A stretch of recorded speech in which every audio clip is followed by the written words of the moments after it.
sparkle.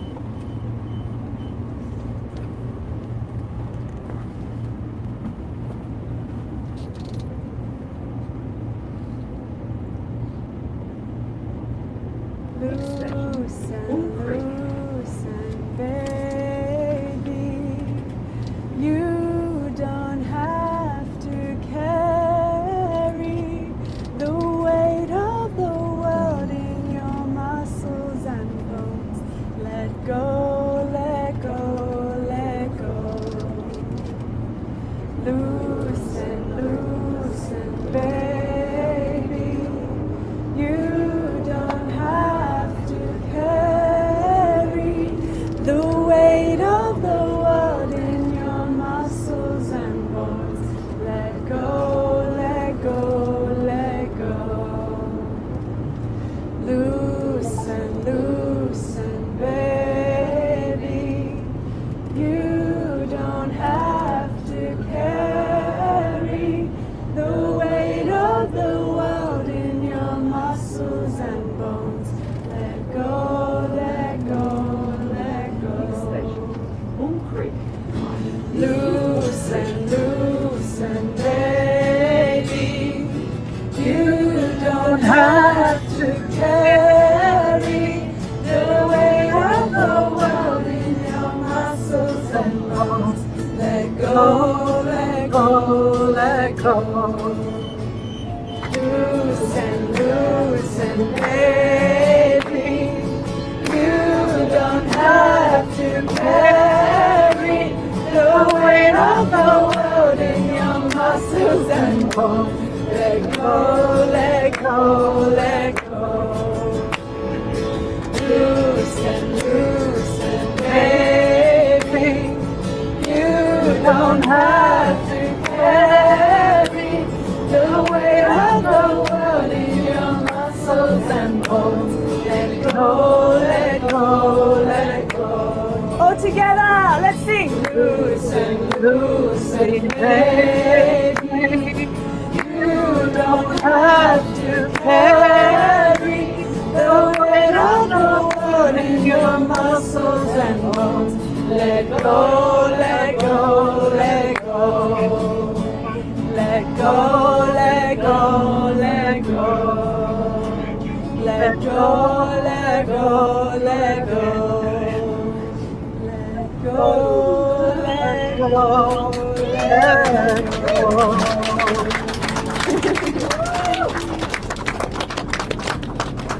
Thank you everyone for singing with us on this beautiful Monday morning, and we hope you have a really meaningful week.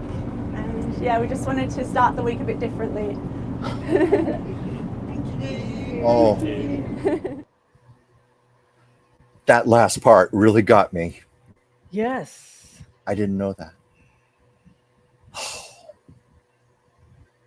Very touched by that. That was beautiful. Beautiful choice today. There's a lot of reasons why I chose it. I know. We talked about some of those before the show. So it doesn't take much to comfort other people during No, it difficult doesn't. times. Well, I think that that's part of a sacred duty for every single one of us. You know, we talk about paying things forward, just giving of our heart, giving of ourselves. Remember that message I had from Elizabeth Taylor? Was it last week? I believe I read it about empathy. She was saying, freely give your love. Just freely give your love. And she said, it's that simple. And at the same time, it's that bold. Just give our loves. That's one of the best things we can possibly pay forward. That's what those people on that bus were doing. That's absolutely right. It's beautiful. And many people were able to receive comfort, and their suffering was alleviated simply by someone taking the time to think about them and sing a sweet song. You know, every living being on this planet needs to be acknowledged, respected, and loved. Every living being. Yeah.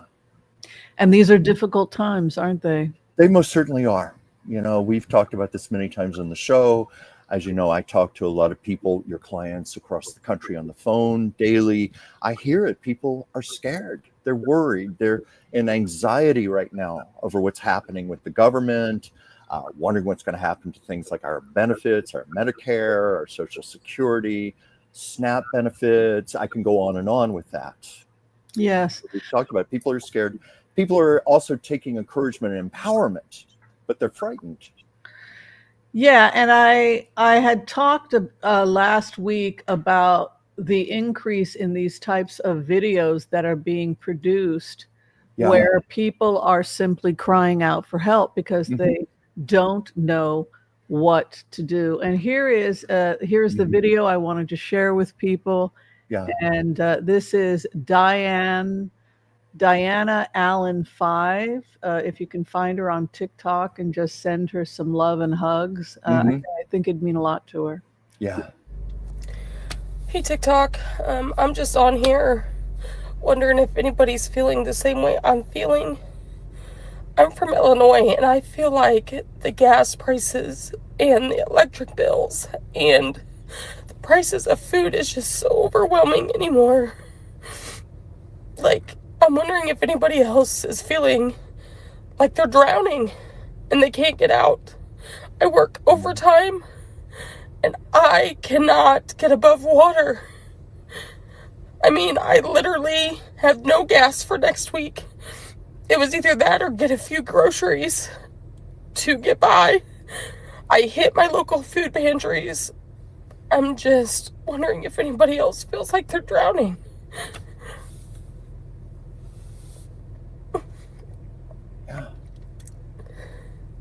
But anyway, I hope everybody has a great day. Well, haven't we all been there one time or another?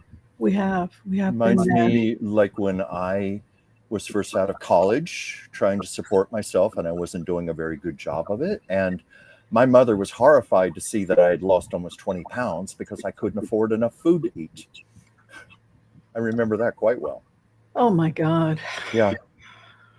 How did she respond? By feeding me. I came home for Thanksgiving. I mean, she was cooking for me endlessly, sent me home with a lot of groceries and things. But my point being is just that's how broke I was. I've been there. You know, when you have to choose between putting gas in your car or buying food, just a simple little expenditure like going to the movies, you can't afford to do that even. Here's another one. Yeah. I just need somebody else to tell me that they're living paycheck to paycheck and putting themselves into credit card debt out of necessity, not because of fun. I am 28 years old. I work a decent paying job. I love my job. I make good income. We have no kids, me and my fiance, and we're still barely scraping by. Our bills are paid, but we can't save any money. We can't go on vacation. I mean, we do little things here and there, but realistically, we don't really do anything. And we still live paycheck to paycheck, okay? I don't understand how people with kids are doing this. Props to y'all. I mean, seriously, the utmost respect, because I feel like I'm drowning and I only have cats. Any money that we're able to save ends up getting spent on the car, or the cat has to go to the vet, or one of us has a medical emergency. Like, it's just gone. It's gone. I don't understand. We don't live beyond our means. Are we all just collectively putting ourselves into debt because I don't know what else to do? What do you think's happening? What do you think's happened to our country? Why is this happening? Well, I realize that this has been building for a long time, so I don't know if we can necessarily blame it just on this administration, but we certainly have seen things accelerate quite a bit in the last 6 months. I mean, I am just astounded by the cruelty, the bottom line, the cruelty of this government right now, the cuts they're making. So what, we can give benefits to billionaires so they can get another yacht? You know, well, we've got people like this just struggling from paycheck to paycheck, and it doesn't look like it's getting any better. But I don't know, Whimsy, what are your theories? I feel like that's a very complex question to answer. I think that we've been falling through the pit slowly like a frog in boiling water while they lie to us and tell us that everything is great, everything is great, and they just feed us junk food and tell us to watch Netflix, and everybody's just zoned out like zombies, and we're being taxed through the roof, but we're not even getting health care. And then when we ask that our money be directed towards our care, we're being called socialist and Nazis. Yeah. That makes no sense to me. I'm paying a lot in taxes. I know you are. I'm a sole proprietor, so I pay $4,000 or $5,000 a year just to the state of Oregon.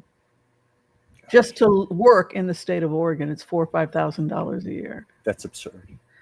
Then I'm expected to have my own health insurance, which runs $500-$600 a month. Then I have an employee I have to pay. Then I have my federal, which is 35%.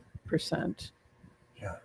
And that 35-40%, it's not giving me health insurance. So I have to pay health insurance on top of that. So there goes 50% of my income. Right. It's just like that woman we just watched. She said, we're not living necessarily over our heads.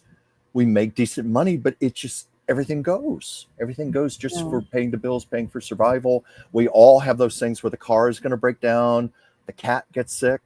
That happened to me with my last cat. I had something like $7,000 in vet bills. Yes, and it happens. And that's what, that's what happens when you have a senior cat. Well, let's go ahead and turn the camera around, see how everybody else is feeling. If anybody else is going through this, we give a warm shout out to everybody, including, of course, our floor director, the amazing Joel Tilson, excuse me. Tilson. I call him Tilson. He's been helping us for years now. I should know his last name. And of course, all the other people who are here volunteering and helping as moderators, like Terry Gallant. Thank you so much. Thank you very much. Wendy, if she's somewhere here. So Chuck, let's go ahead. Geocosmic, say hi to people for me. Okay, well, I started to say hi to StreamYard, and I thought, no, that's what we're working on right now. We have TFL 1947. We have Renee Ament at X4H, Jen P by 21, Colleen Rieger, Jen P dash by 2NE. I hope I'm saying these names correctly. Forgive me if I'm not. Sheila Davidson, 7475. Am I saying this? Amades, I hope I said that right. And you're asking, has Chuck ever received Marilyn Monroe? Yes, I have. I've mentioned her. I can talk about her sometime, maybe later. She's tough and strong. Maybe she can come in next week. Yeah, well, maybe so, because the main she's a bit of a recluse, though. She's actually an introvert. Well, what you've told me. I didn't get that so much. The main thing that surprised me about Marilyn, because, we had this stereotypical image of her, as the poor little victim who was devoured by Hollywood. Not to say there wasn't truth to that, but I got street smarts. The energy I got from Marilyn was someone much tougher. Like, she knew how to fight and get to where she was in Hollywood. She wasn't as much of a weak little victim as we think she was. So that's the main thing I got from Marilyn. But yeah, maybe next week. I'll see. Yeah. Let's see. Gigi Pardo Lord 2372. Big Six Raven. Of course, our Joel Tilson is here. Let's see. Let me scroll down here. Terry Gallant 3837. Joanna Baudry 5240. Hello, my friend. It's good. I'm glad you're on here joining us. Forgive me if I'm mispronouncing these. Andalon 899.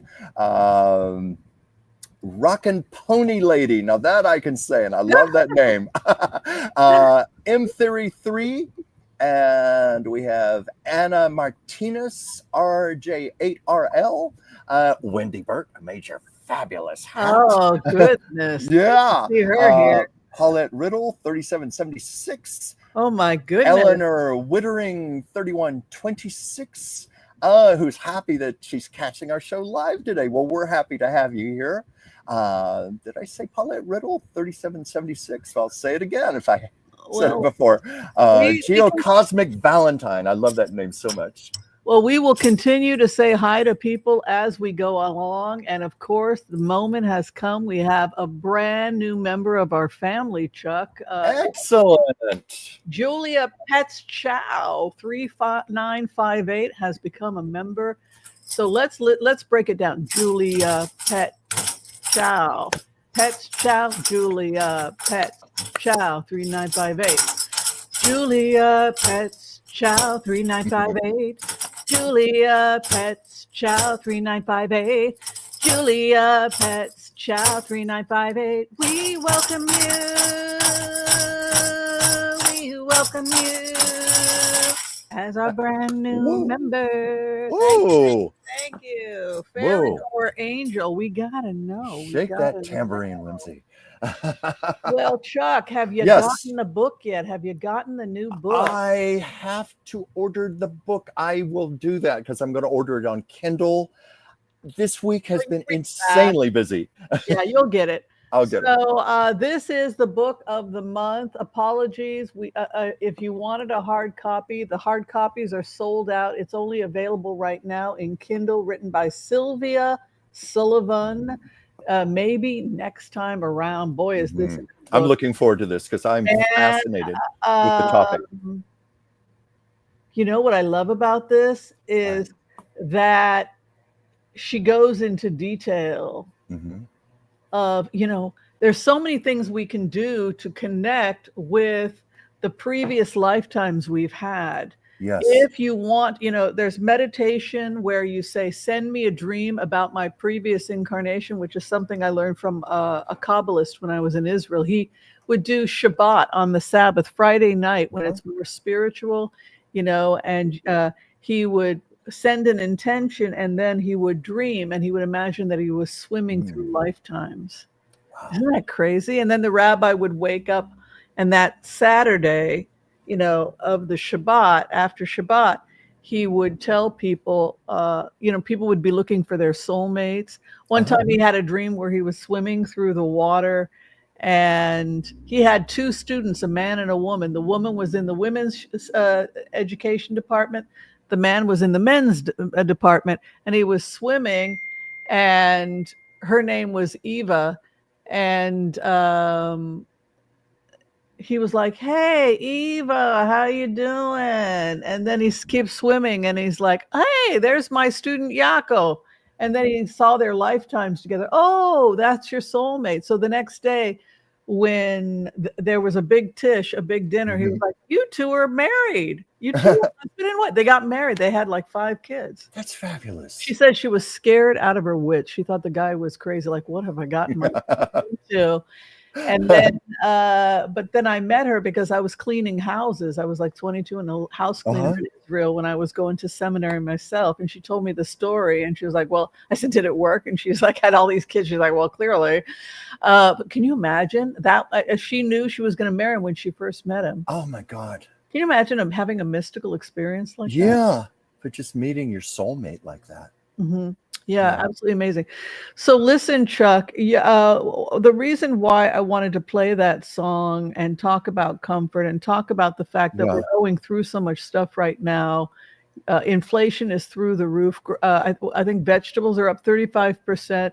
I think it was 38.9%. Oh my God. I saw that in a news report the other day. And I'm 90-something% vegetarian. Like I have fish once or twice a week, and that is it. Yeah. The rest of the time I'm like plants up the galore. So it used to be the cheapest diet in the world. It might be a good idea if you've got the ability to do so, to grow your own vegetables. I was going to say, put flower pots out on your balcony or something, you know, just any way you can grow some things. Yeah. And also they have the vertical ones, but oh, that's right. Yes. If you don't have a lot of space. But I knew that people were struggling, and I knew that people were suffering, and I knew that people were scared because of the policies of Donald Trump. And I know you're a medium, and I was wondering if you could channel anybody. Oh, yeah. I'm thinking maybe we'll do the empath prayer. Okay. And because I have a hell of a message here. Oh, really? Okay. From Lucille Ball. But anyway, let's do the prayer first. My God. Yeah. Okay. Because I think that as you can tell from just, usually we like to open with something upbeat, but after what happened in Washington, D.C., where they're arresting people who are sitting smoking cigarettes on their own property. I don't know if you've seen some of the crazy film footage. I've seen enough. I've seen enough. But sometimes I don't entirely know when I channel a message. It's like they already know what we're going to be talking about, because Lucy was very, very serious with me, and it does tie in with what we're talking about. But I'll get into that later when the time is right. Yeah, so I think what we're going to do now is I want to put everybody in white light before we do that. Of course. So we're going to go ahead. We'll do the empath prayer. Somebody had asked, well, what gives you the permission to access all this information? Periodically, I get those kind of snide comments, and I'm like, have you ever been sealed with the empath prayer? I mean, we see people. Well, and I was just like, you don't know the empath. You would think after 20 million views, people would know what the empath, because we've had 20 million views, that people in the community would know the empath prayer by now. But it's like we only get what we have permission to see. Exactly. Well, I would also answer that with what you and I do is not exclusive. Every single one of you out there has the ability to channel. Everyone. This is not exclusive. I would never claim that what I do is exclusive. Yeah. And we seal people. We do the empath prayer. We ask permission from spirit. We ask permission from the higher soul of the individual. So that's just our ethics. That's our policy, and that's how we've always done things. So so we're going to do the empath prayer. If you or somebody you love needs to receive a healing at this time, go ahead and give us your name or the name of a person that you would like us to pray for. And then we can improve that. We can include them in our prayers today. So without further, we'll improve that too. We'll improve them and we'll include them in our prayers today. Yeah. So without further ado, let's come together as a community and let's do the empath prayer.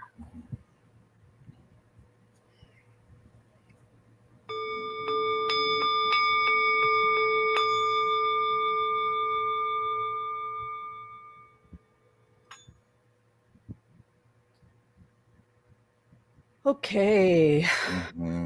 I want to call on white light protection for myself and this community as we ask permission from spirit to access the Akashic records. We call on our spirit guides and our good angels to be with us.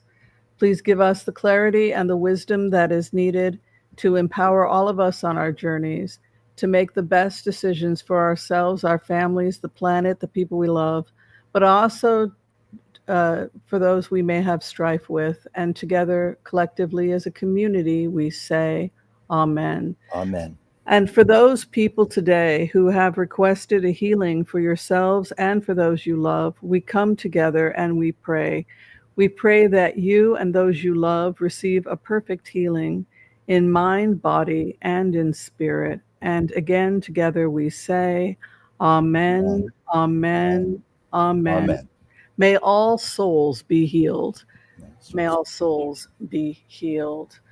So, Chuck, back to the conversation about, the gift of being able to communicate with people that have passed to the other side. Do you feel that you have to have some kind of a connection with them, or how does this work? Well, most of the ones I regularly communicate with, such as Lucy, I very much have a connection with. I can communicate with others, but it's more challenging. Like I told you last week, I was trying to channel Ruth Bader Ginsburg, and I was having mixed results. And what I did get was her energy. I'll just repeat this. She was very stern with me, almost like a school teacher. And I was trying to rush through it. And she said, I'm not talking to you unless you're going to really listen to me. Like that. She was really stern. And then she wanted to know how many people watch our show, so forth. She said, okay, I'll think about it. I'll get back to you. But the gist I got is she's just as busy on the other side as she is here. She's working on the other side. She's a crusader for justice, the law, what's going on in the government. We have a lot of souls working on the other side, and she's one of them. And she's basically saying to me, I'm very busy. Don't waste my time. I'm sure she is busy. Yeah, that's what I got from her. So I can do that, but it's always easier. They're my regular guides. Lucy was one of the first who ever came to me. I've adored her since I was 2 years old. I've known this, but I've had other psychics tell me that we were mother and son in other lifetimes. We just have that kind of bond. An astrologer once looked at both of our charts, and he looked at the placement of our moon. We both have Capricorn moons. And he said, this is miraculous. It's almost identical, the placement. You know how rare that is? And of course, the moon placement has a lot to do with your personality, how you carry yourself Also, out. psychic phenomenon, the moon. Yeah, exactly. Yeah. So we share that in common. And I told you, Lucy came to me like 3 days after she died. And, you know, the best way I always describe this to people, you know how when you have your back turned and you know somebody's energy in the room? You know, like when my mother came to me after she died, I knew she was in the room. I knew my mother's laughter because she was laughing. She was happy. She was out of that body. She was just saying to me, don't be sad for me. Be happy. And she was laughing. I knew it. So I knew when Lucy came to me, and she started coming to me in a lot of vivid dreams. And this was the time that I was writing about her. I was working with someone about a book about I Love Lucy. And I was writing a section about her. I don't know if I've ever told this story on the show. Have I? About her step-grandmother? Well, anyway, in my opinion, her step-grandmother was psychologically abusive to her when she was a little girl, because she would make Lucy do chores over and over and over, like wash dishes 5 times, sweep the floor over and over till it was perfect. And I thought that was so abusive.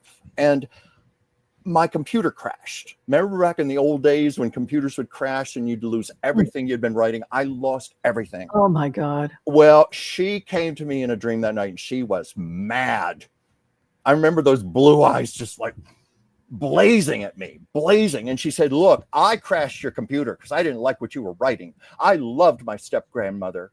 And she made me feel loved. When she made me do things over and over, and when she disciplined me, she made me feel loved. And I realized something about Lucy, because she had a reputation for being a real bitch on the set, because she would make actors do things over and over and over until they were perfect. And Lucy said that in the dream. She said, everybody said I was such a bitch. I was such a monster when I was showing my love. I wanted people to be their best. That was my love, but people misunderstood me. And the dream was so intense, I bolted awake, just like shaking. And the next day I was walking through Pasadena. And this was when I was still wondering, is this my imagination or am I really doing this? Am I really channeling? And I said out loud on the sidewalk, I said, Lucy, if that was you in that dream, I want you to give me a sign right now. And I swear to God, I turned my head. There's a big I Love Lucy pillow in the window. So she lets me know. She communicates with me. Wow, that's incredible. Yeah. So anyway, you wanted me to channel somebody for today. And you said, why not Lucille Ball? I think, you know, we thought it would be fun. Well, okay. Everybody expects Lucy to be Lucy Ricardo, you know, to be kooky and ditzy and, you know, the Lucy character. Lucy in real life was very serious, a very intelligent, very stern, serious woman. She had a temper. She swore. She could be a real fireball, but she was very passionate, very caring, very nurturing, very motherly. But that's who comes through. So I thought, okay, if I'm going to channel Lucy, I better brace people for this. Well, Lucy, I think, knew what we were going to be doing today, because she just dove right into the deep end in the water and said, okay, you want to see who I really am? I'm going to show you who I really am. And I said, Lucy, do you have a public topic? I always ask permission of these souls. I'm very, very respectful. I never want to exploit them. So I always say, do you have something public you'd want to say? And she was like, yeah, I got something I want to say. I have plenty to say. And this is where her anger started coming in, because she's very angry with the government right now. She's very angry with the cruelty, very angry with the injustice. And she wanted to talk about when she was accused of being a communist back in 1953. You know, it almost, you know, one of the things Lucy said to me, she said, you, meaning me, fill in the blanks, the history. I'm just going to give you a statement, and then you can give people the history and everything. So I'm just going to tell you, you probably know this. She, in 1936, she had an eccentric grandfather, and he was very ill. So the family did everything they could to keep him happy.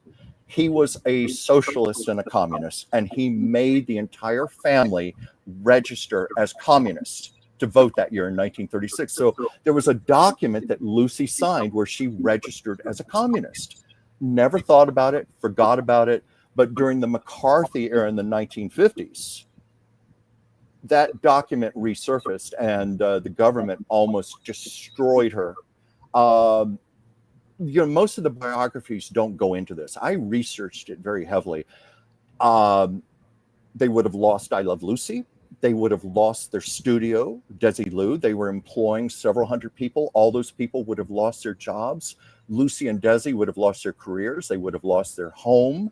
They had just filmed the long trailer for Metro Goldwyn Mayer. There was a morals clause in their contract, because in that time, being called a communist was like today being called a pedophile or a murderer. It was like the worst of the worst. So their movie would not have been released. And what's interesting, MGM was almost bankrupt at the time, and they had gambled everything they had on this one movie being successful. So it would have brought down MGM Studios. I Love Lucy was the #1 show at CBS. It was like their cornerstone show that much of their revenue came from, because it was the #1 show, and so they could charge more advertising rates for their other shows. It would have probably brought CBS down, or likely debilitated it seriously. So it was really bad. So Lucy gave me a statement here. Sorry for that, but I had to give you some history there.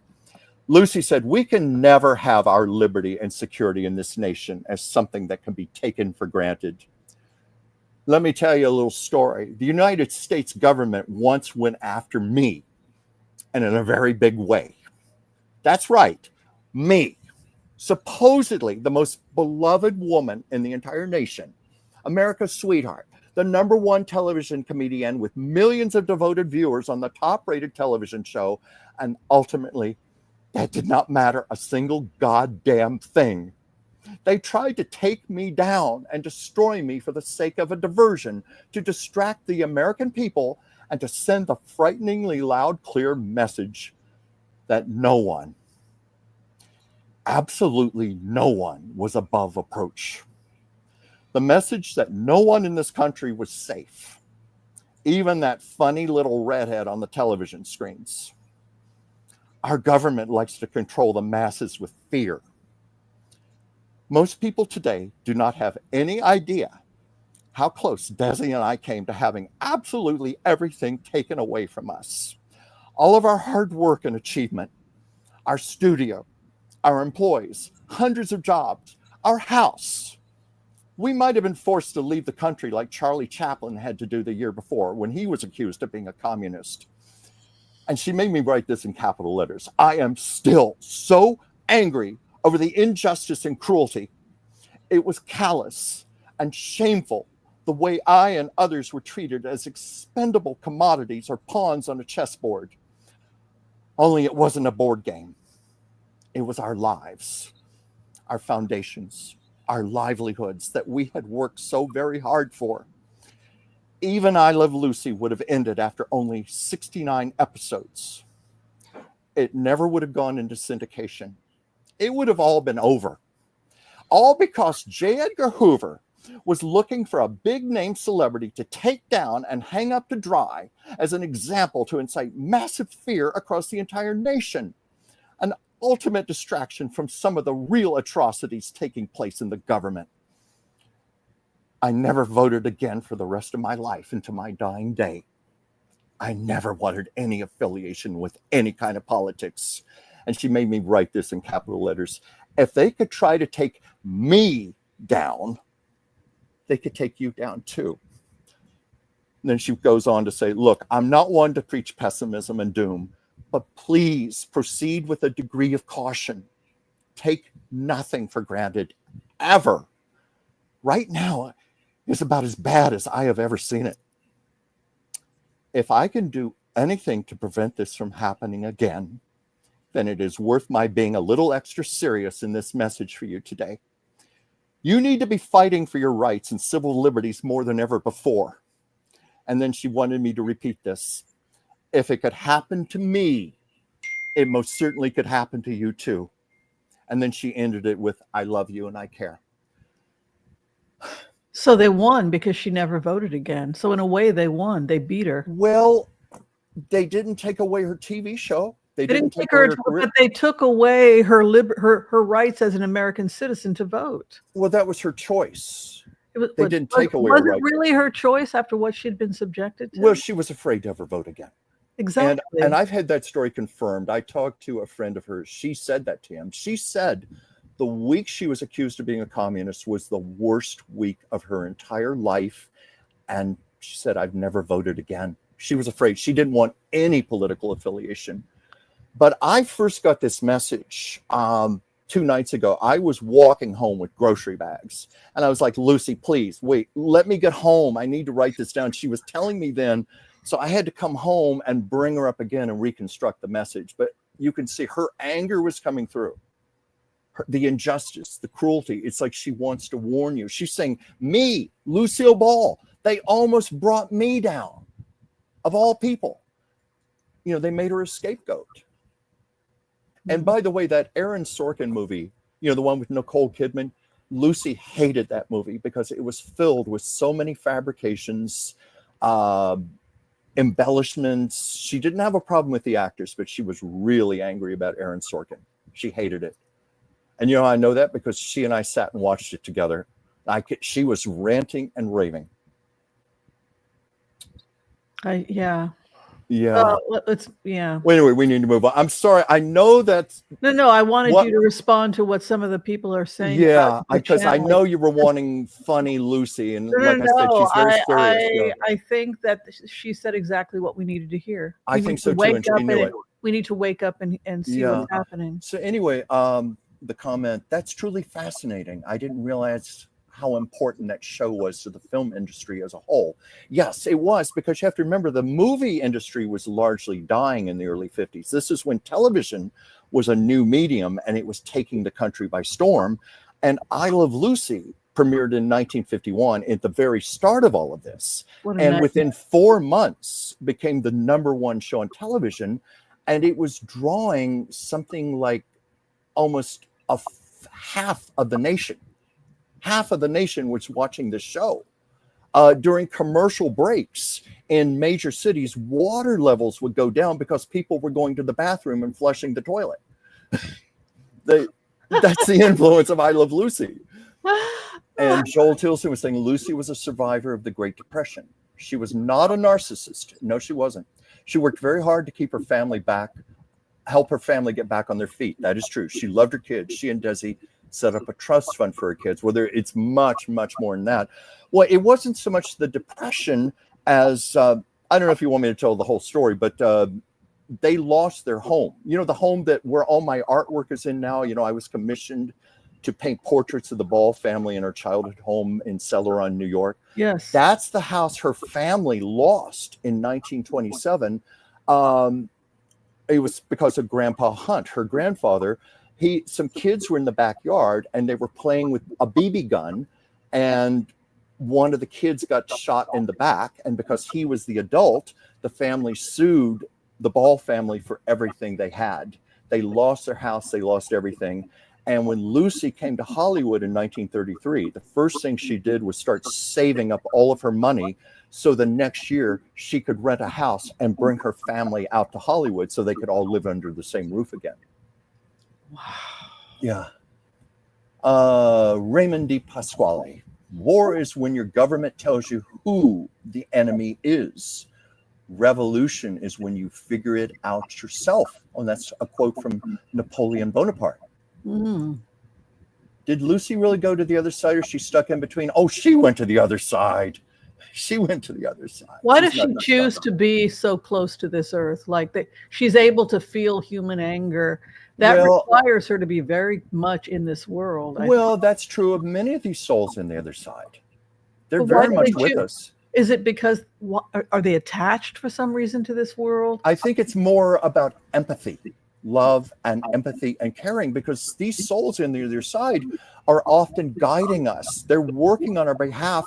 They're working on issues on the other side. I take it more as empathy and love. That's how I see it. And Lucy is deeply compassionate, deeply empathetic. Plus, we do have a bond with each other. So that's part of it as well. But she's very much on the other side. In fact, she's in a very high place in the other side. And you know why? Because comedy in itself is sacred. It's holy. right. It's healing. It makes people rise higher. And Lucy was one of the greatest facilitators of that. In fact, her name, Lucille, literally translates to mean carrier of light. Let's see, here's a quote. Desi said that the only thing that is read about Lucy is her hair, and even that isn't real. Yes, that is true. And that was the night they had to film the first show after Lucy had been accused of being a communist. And this is where the movie really screwed it up, got it all wrong. But anyway, they were terrified. And this is the pre-internet era where you had to wait 24 hours for a newspaper to come out, or maybe there'd be a little something on the radio or television or something. So all of this horrible stuff had been coming out about Lucy all week, about her being a communist. And they were set to film a show on that Friday night in front of a studio audience. And Lucy was terrified. She was so terrified, they had to call in a doctor to be on the set to be with her. Because she said to Desi, if that audience starts booing, I'm going to lose it. I'm just going to die. I will die if that audience starts booing me. She was terrified to go out there. And Desi always did the studio audience warm up. And he came out there. And he was on the verge of tears. And he was trying to tell jokes. And then he started crying. And he said, Lucy is no communist. And he talked about how he was thrown out of Cuba in 1933 because of the communists. He said, we hate the communists. We detest the communists. And that's when he said that line, the only thing read about Lucy is her hair, and even that isn't legitimate. And someone in the audience yelled out, we're with you, boy, we're with you. And then other people started cheering. And this is all documented because there were reporters there. And those were wooden bleachers. The reporters said the audience started stamping and cheering, and almost the bleachers were about to break apart. And I wish they had shown this in the movie. They didn't. They came up with this nonsense about J. Edgar Hoover being on the telephone and Desi holding a microphone and J. Edgar Hoover saying Lucy's no communist. That's not how it happened, but she was cleared. But the studio audience, they loved her. They believed her. They knew she wasn't a communist. And Lucy was behind the flats, and she had tears running down her face. And she ran out. She ran out. And this is all documented. She ran into the audience and just started hugging people and hugging people and hugging people and hugging people. And by the time she got down to the set, she was like a trembling, tearful mess. What a beautiful story. She and Desi were so moved. And somehow they got themselves together and filmed that show. And if you watch the show, I'm so glad I'm so glad we used this as an example. And I know this takes a lot out of you, but it's fine. We've got to stick together because this is like another witch hunt. What's happening right now. Well, that's basically what Lucy is warning us about. And her point being, if they can do it to her, they can do it to anybody. The year before her, they did it to Charlie Chaplin. Yes. Charlie Chaplin had to leave the country. Yeah. He had to live in Switzerland for 20 years. And I have the theory, they thought, well, we got Charlie Chaplin. Let's go after the female Charlie Chaplin, because that's what Lucy was being called. And so she was like America's sweetheart. She had the #1 television show. She was probably literally the most loved human being in America. So what better target than that to make a scapegoat? And she said in my message, they hung me up to dry, like I was a pawn on a chessboard. Wow. It was so cool. Thank you so much for that, Chuck. And it couldn't have it's my honor. It's my honor. It couldn't have come at a better time. Well, here is something that I think is going to change it up a little bit. Okay. After that amazing message. But you remember when you and I were talking about theories about aliens and human evolution? Do you remember that? Oh, yes, I do. And we theorized that when we looked at hominids, the evolutional map of hominids, that what we were looking at is this idea that some of them had gone extinct, right? Yeah, yeah. And we, what was going on with that? Let me see if I can get the hominid evolution map.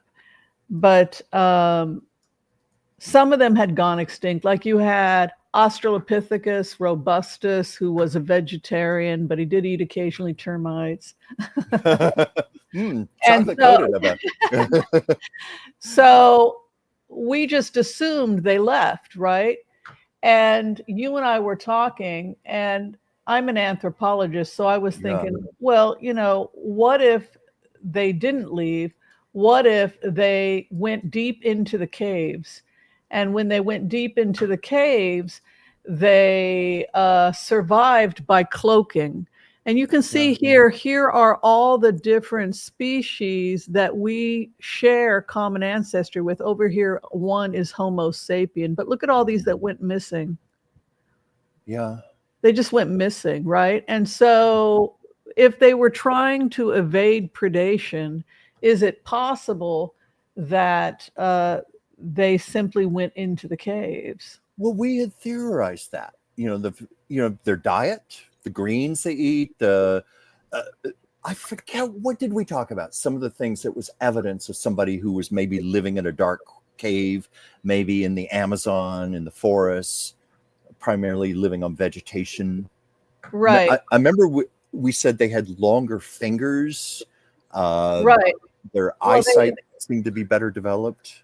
Well, they could see at night, which is why we think that's what it was. That the aliens were seen wearing focals, that they look like humans because they evolved on Earth. And then there's another species they think could have evolved from the dinosaur, and that's because of the evolution of the 3 fingers. Yes, and that birds are theorized to have evolved from dinosaurs. That's correct. And look how those look like bird feet. Right. And so what was happening with some of these species that had cloaked is some of them had 3 fingers, some of them had 5 fingers. Mm-hmm. And could these be species that are in fact living in caves? And I thought that I was a regular genius, right? You are. Well, and my mother thought so. But so here we have, here's 8 minutes. Please give him a shout out. This is Chaos Mogul. He is a film editor, and he debunks, if he can find that something is fake, he will let you know if it's fake. But he is reporting on a Harvard published thesis on aliens and what they believe it is. We're going to go ahead and take a look at this, and then we'll turn the camera around. Y'all, are aliens living among us, possibly disguised as humans? A new Harvard study suggests yes. A new paper suggests that extraterrestrials could also be living underground or in a base inside the moon. This study is by Harvard University's Human Flourishing Program, the professor of which just had a full interview on Fox. That entire interview will be at the end of this video, so make sure you stick around. The study puts forward the idea that UFOs, or Unidentified Aerial Phenomenon, UAP, may be spaceships visiting their Earth-based alien friends. The researchers have investigated so-called crypto-terrestrials. These could be disguising themselves as humans to fit in, may have come from Earth's future, or might have descended from intelligent dinosaurs. The study was created to offer an alternate, unconventional explanation for UAP sightings and to hypothesize what they might mean, and the possibility that UAP may involve forms of non-human intelligence, NHI, that are already present in Earth's environment in some sense or another. They exist alongside us in a distinct stealth. And I think it's interesting that we're going into crypto-terrestrials because a lot of people have wondered whether cryptids like Bigfoot or even just any of the famous creepy cryptids that you hear around the chupacabra, if those are alien or non-human intelligence in their own way. The paper continues, the author became increasingly aware of the depth of evidence and theory that also tentatively supports another ultra-terrestrial explanation. The crypto-terrestrial hypothesis, CTH. Our focus here, which holds that UAP may reflect activities of NHIs concealed here on Earth, example, underground and its environs. There are 4 theories on aliens living near humans that are being investigated right now. The first are the human crypto-terrestrials. They are a technologically advanced ancient human civilization that was largely destroyed long ago by a cataclysmic event. An example of that would be the Great Flood that's in every religious text. But they continue to exist in a remnant stealth form. The second are hominids, or theropod crypto-terrestrials, another technologically advanced but non-human civilization, consisting of some terrestrial animal which evolved to live in stealth along humans, but they live underground, some possibly even on the moon. The paper suggests these could be an ape-like hominid descendant or a descendant of unknown intelligent dinosaurs. I find that one to be so interesting, especially because of lizard people. The third crypto-terrestrial are former extraterrestrials or extraterrestrial crypto-terrestrials. My goodness. These would have arrived on Earth from elsewhere in the cosmos or from a human future, respectively, and concealed themselves in stealth, such as on bases on the moon. The fourth theory is dubbed CTH4. These are magical crypto-terrestrials. These are things that we've been talking about a little bit when we got into some of the religious aspects. These are things like angels and fairies and jinn. Entities which are less like homegrown aliens and more like earthbound angels. The paper states these relate to the world uninhabited by humans in ways that are less technological than magical, giving the examples of these fairies, elves, and nymphs. The academics do conclude that their theories, especially the elf suggestion, might be hard to take by many people. They add, the principal weakness of CTH4, by contrast, is its utter strangeness, particularly for readers schooled to limit themselves to modes of explanation within the bounds of, say, the standard model of physics. Now, while the belief in extraterrestrials is tenable, belief in something like fairies is simply not a live option for many current scientists. The paper, The Crypto-Terrestrial Hypothesis, a case for scientific openness to a concealed earthly explanation for unidentified aerial phenomena, that's a mouthful, is not yet peer-reviewed. Now, even though they're not peer-reviewed just yet, they're working to get them peer-reviewed, and they're taking this very, very seriously. I got this information from the New York Post, from Harvard themselves, from Fox, from The Hill, and I'm going to have them all linked in the description below, and I will leave you guys with the full Fox interview. Ooh. Okay, so, are you beginning to have a breakdown, like that everything we thought was real when we were growing up is now falling in on itself? Well, we certainly have been seeing that with our government. We could certainly say that. But, a lot of our beliefs, what we were raised upon, seem to be falling apart, disintegrating right now. Maybe that's an obvious thing to say, but that's the first thing that comes to mind. Well, who thought that there would be a Harvard paper published based on, that was similar to the stuff that you and I had been talking about 6 months ago? Yeah. Well, that's synchronicity. About the divine consciousness, that sometimes when somebody gets an idea, there'll be another person in another part of the world getting the exact same thing.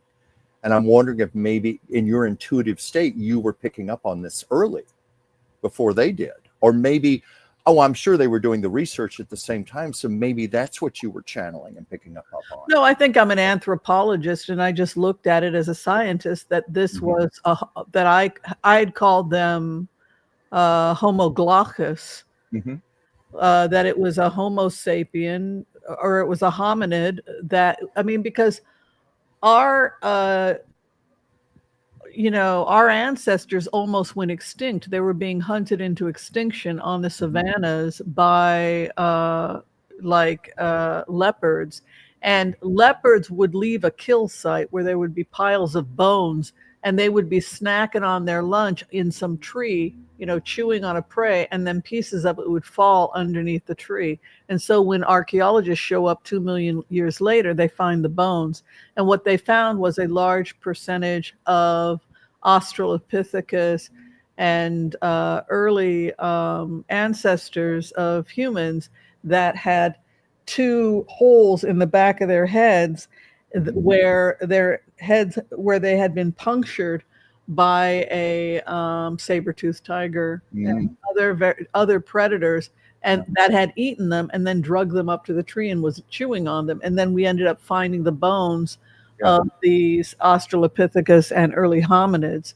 And so one of the things that kept hominids from going extinct was the discovery of fire, and fire was used to chase away the predators. It most likely started accidentally from fires on the savannah, and our ancestors ran into the caves and were fighting off the ancestors. So you had various different hominids and other Australopithecus that were going extinct, and we thought they went extinct.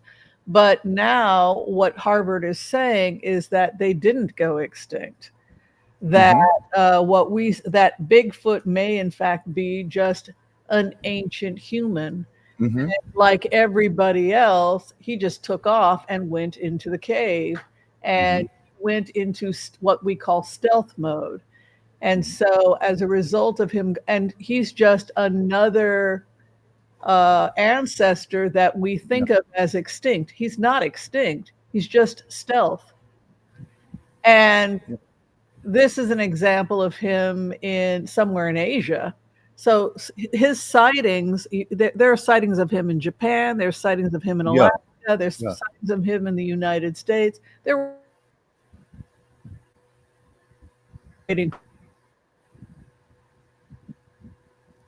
ancient human. You froze up for a moment there. Can you hear me? I can hear you now. Yeah, so he's an ancient human that just got out of Dodge because he didn't want to be the leopard's lunch. Yeah, but by all these sightings, I'm assuming that there are a number of Bigfoots, not just one, correct? Well, it depends on when they had moved, because if it's millions of years old, when certain tectonic plates hadn't shifted yet, like he could have crossed in from Siberia, from some of those Asian places, because there's another one that's smaller, I guess less aggressive, that they've found in some of the forest in Asia. So theoretically, he could have crossed the frozen tundra and wound up into Washington State, along with some of the early Native Americans that crossed the frozen tundra. And now he's hiding out in Washington State, and he's just an early human. Yeah, but what would be the lifespan of someone like this? No idea, but they look so much. What got anthropologists to think this way is because we just made certain assumptions that they had gone extinct because they're not hanging out with us, right? So we just thought, okay, they probably, died out. But now, where did all these creatures go? And so the point that Harvard was making is they went into the caves. Yeah. I was even thinking how much he looks like our stereotypical image of a caveman. Yes. So you have like Australopithecus boise. A lot of people think he might have broken away and gone into the cave sometime around Australopithecus boise, which is right here. And that's 2 million years ago, right around the discovery of fire. And then you have further up Homo heidelbergensis and Neanderthals, these early humans, Homo erectus, Homo naledi, who's very tiny. So you have these grays that are 3 feet tall, and then you have the 7 foot tall. But if it's Homo naledi, I think we found some of these on caves. We found the bones in caves. We found bones in Peru of these small hominids. It could be, again, that they're just cloaking. They didn't go extinct. They're still here. And because they didn't engage in war and predation, but were allowed to live in peace with very little predation in the caves, they were able to develop the sciences much faster than Homo sapiens sapien, that's constantly dealing with war, famine, disease. and most of our technology has been about war and violence simply to survive. And that's not what happened with Australopithecus robustus or Australopithecus boise. If this is what we're looking at, if it's one of these early hominids, and he simply splits off, she splits off and goes into the cave, and to heck with this, I'm not going to get eaten and I'm not going to eat anybody, goes off and starts eating swamp water, which has complete proteins, vitamins. Exactly. Blue-green algae. Yeah, exactly. Thank you. Exactly. So that is, and now Harvard is basically saying, yeah, this is a real possibility. And I'm so glad that it's being covered, and it's being covered by real research, and that people who had these hypotheses, people that are, seeing these great, a great ape in Washington State in film footage, they're not being made out to be crazy. Scientists are now saying, well, why not? Could we possibly be looking at early humans that are engaging in stealth activity? Mm-hmm. Yeah. Didn't we also determine, I'm remembering we were talking about this months ago, that these are believed to be benign creatures. They're vegetarian. They're not carnivores. Yes. Well, some are vegetarian, but some of the cryptids, what's the name of that place that I know that many of you know the name, it escapes me right now, the ranch. There's a ranch. Skinwalker Ranch. Yeah, they are carnivores. So we have to understand that we watched that once. Some of the dinosaurs were carnivores. Yeah. Some of them could be coming from other dimensions or other worlds. So there were 4 types. They were looking at early dinosaurs or reptilians, right? And they were going in and out. They have bases here, but they also live in other dimensions, other worlds, and they're related to the dinosaur. Then we have the early hominids who are vegetarians, like the grays. You couldn't pay a gray. They don't have any teeth. It's like a fish, a straining algae. The only thing they're going to be able to eat, the hardest food they're going to be able to eat is a strawberry, right? Or a cherry. Oh, that's right, because they talked about that in the Skywalker documentary wasn't there something about how people were having all their strawberries disappear? Well, yeah, it would make sense with some of these early hominids, like Australopithecus robustus was a vegetarian. And so he goes into the cave. He wasn't eating meat anyway. And this is also closely related to some of the gorillas, right? Some gorillas, they're not eating meat. That's true. They just want to eat lettuce. So for a creature like that, here's the Britannica image that we were using before. But if you're talking about a creature like that, Australopithecus boise, robustus, probably most of these Australopithecus, some of them evolving, these ancient humans that we think are related to Bigfoot are probably predominantly vegetarian, but evidently there are some that hunt. Like there was an aggressive one that does hunt, evidently out of Alaska. And we do see that with chimpanzees we share DNA with. We split with a common ancestor about 9 to 13 million years ago. They will periodically hunt. They're mostly vegetarian, but they will periodically hunt. Oh, chimpanzees can be vicious. Yeah, so I think it just depends on which species we're looking at. But you're right about the grays. The grays are vegetarian and seem to only be able to eat predominantly green liquids. And there are rumors of people who have seen ships and seen grays, and then they'll have a whole cherry trees go missing of cherries. So that is true. And I don't think it's for fuel. I think it's food. I think that and it must be like candy for them. Because how often do you get a cherry? You wouldn't be able to grow it in a cave. So you got to steal somebody else's. Yeah, I'm thinking they even evolved to need specific phytonutrients that you would find in reds. The certain nutrients, lycopene, lutein, and so forth. That's probably what they need to survive. Right. And Harry and the Hendersons was based on research that most likely he was an early Australopithecus robustus, and they were in fact vegetarian. And so Harry in the Hendersons was a vegetarian, and he went into the closet of Harry's wife and found all this fur and began weeping and made them dig a hole and have a funeral procession for all the animals that they had killed. Oh. And he was like stealing their dead turkey on Thanksgiving and burying it, and they were stuck having to have a tofurkey because it was upsetting Harry. Yeah. So yeah, that's really funny, and it is based on this idea of these early hominids that didn't eat meat. Wow. So I guess I think we're coming to an end here. We'll take a couple more questions. And okay. Paperback writer 123. Bigfoot is not only in Washington State, they have spread all over America and Canada.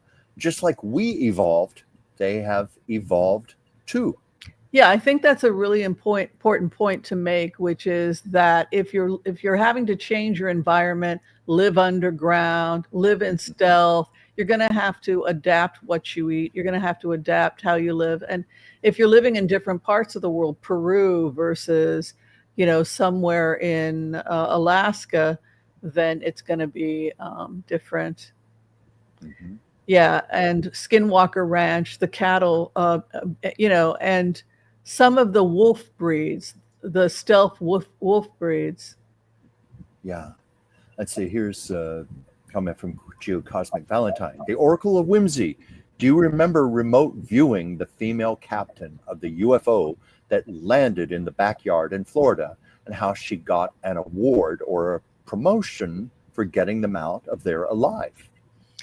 Yeah, that's something that I found out about through Chaos Moogle, because he was able to, he is a film editor out of Hollywood, and he analyzed the authenticity of it, and it is authentic film footage with grays. And then we did a remote view, and there were 3. There was a female scientist, a male pilot, and a gunner in the back for security reasons. And boy, I mean, it was what they had said in the remote was, this is the worst security breach we've ever had. And I just was like, oh my God. Because the last thing in the world they want to do is be seen. And the thing that is so terrifying for them from their perspective is that humans are getting to a point in their scientific capacity that they're now starting to see us, and we don't know what to do about it to protect ourselves. Yeah. Wow. All right, my love. Well, on that note, did you have a good time today? I had a good time. Awesome. And what does your week look like? Anything we need to know? What does my week look like? Well, as always, if anybody would like to reach me for a reading, or you'd like me to do a piece of artwork for you, where I can often take a subject and channel messages from that person, I'd love to hear from you. It's always my honor to work with you. And you can reach me. You see my name there. It's just Dransfield Chuck, one word, @gmail.com. Also, I have my channel, Chuck's Captivating Chronicles, and I have a live stream on Mondays, Chuck's Captivating Chat, 5 p.m. Pacific, 8 p.m. Eastern. Sounds amazing. And if you'd like to get a reading from me, you can check out my information through Booksy, and that information is usually put below the videos. I will be outside of the United States. I'll be traveling and studying indigenous medicine and healers of the Mayans in Guatemala. So I'll be bringing back all kinds of interesting information about that. So if you need to see me, I am seeing patients Monday, Tuesday, but then I'll be gone for a week, and then, but you can see me after September 4th. I'll be back in the office. You're going to be picking coffee too, aren't you? Yeah. We're going to be going to Antigua and seeing if we can't visit the farms. And I think that they do have pick your own. I don't know if we're going to be there in the right season, but we're definitely going to be visiting the coffee estates and trying it. And you can go in, you can have, they have restaurants, you can try the coffee right then and there. And some people go out and pick. It's really cool. Yes. Yeah. I bet you're going to send us some good videos. I will. I'll be doing videos on it, and I'm on the Mayan healers, and I myself am going to be receiving some Mayan healing. All right. That's all we have for you. Thank you so much for coming in, everybody. Remember, be kind to all so that all will be kind to you too. God bless. Peace out. We will see you next time, everyone. Thank you, everybody. Thank you so much. Thank you for being here. Take care of each other. Right. Bye. Yes. Goodbye.